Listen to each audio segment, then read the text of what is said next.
O livro de Gênesis é o primeiro livro da Bíblia e a sua história se divide em duas partes principais. Os capítulos de 1 a 11 contam a história de Deus e do mundo inteiro. Depois temos os capítulos de 12 a 50 que realça a história entre Deus e apenas um homem, Abraão, e a sua família. Essas duas partes estão conectadas por uma história que começa no capítulo 12.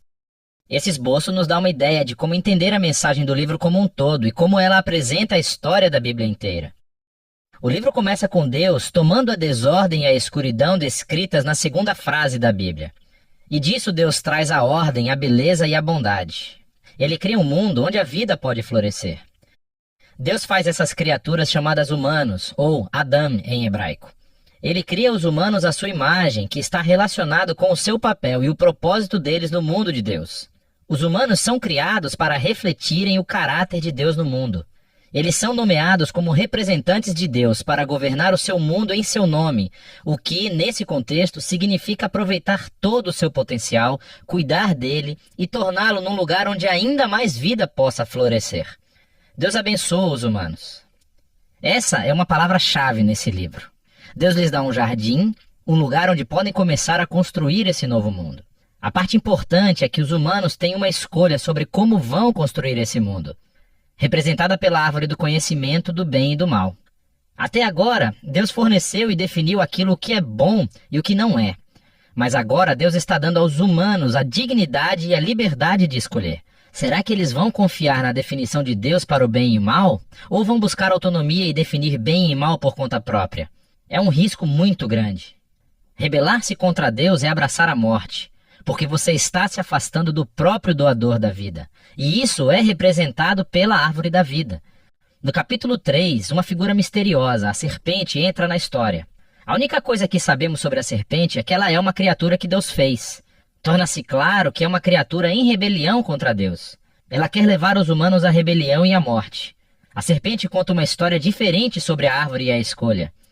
Ela diz que buscar conhecimento sobre o bem e o mal não trará a morte, mas sim irá garantir a vida e se tornarão como Deus.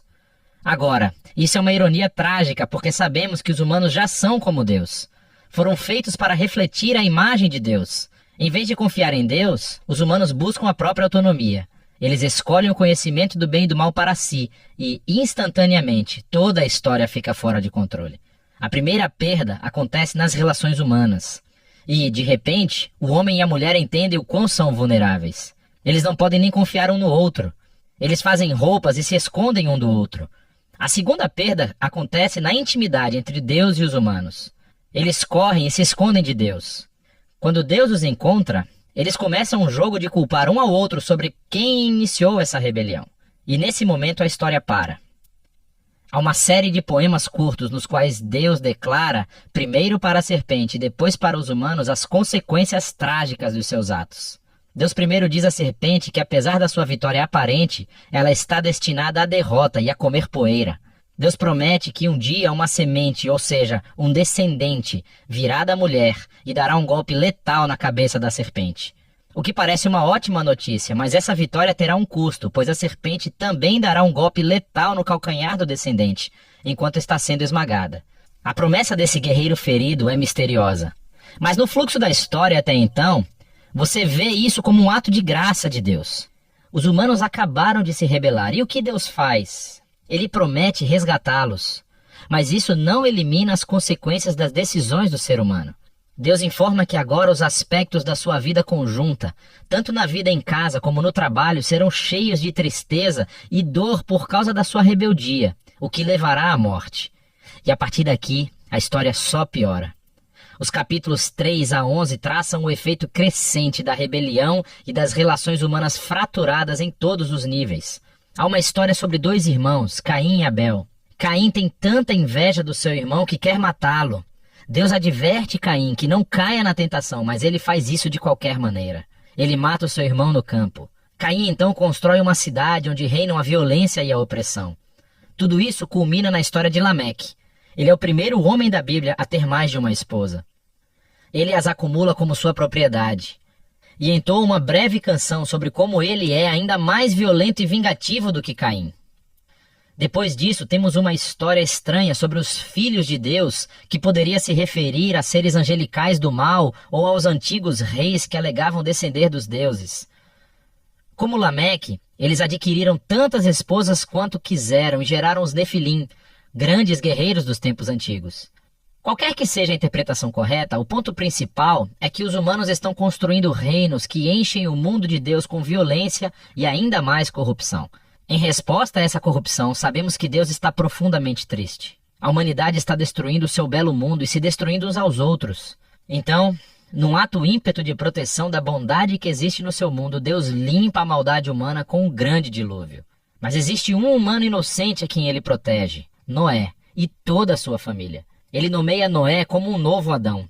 Ele repete a bênção divina e envia Noé pelo mundo afora. Mais uma vez, temos grandes expectativas, mas Noé falha, também no jardim. Ele vai e planta uma vinha e fica bêbado até perder os sentidos. Então, um de seus filhos, Cam, faz algo vergonhoso ao seu pai na tenda. Aqui temos o nosso novo Adão, nu e envergonhado, justamente como o primeiro.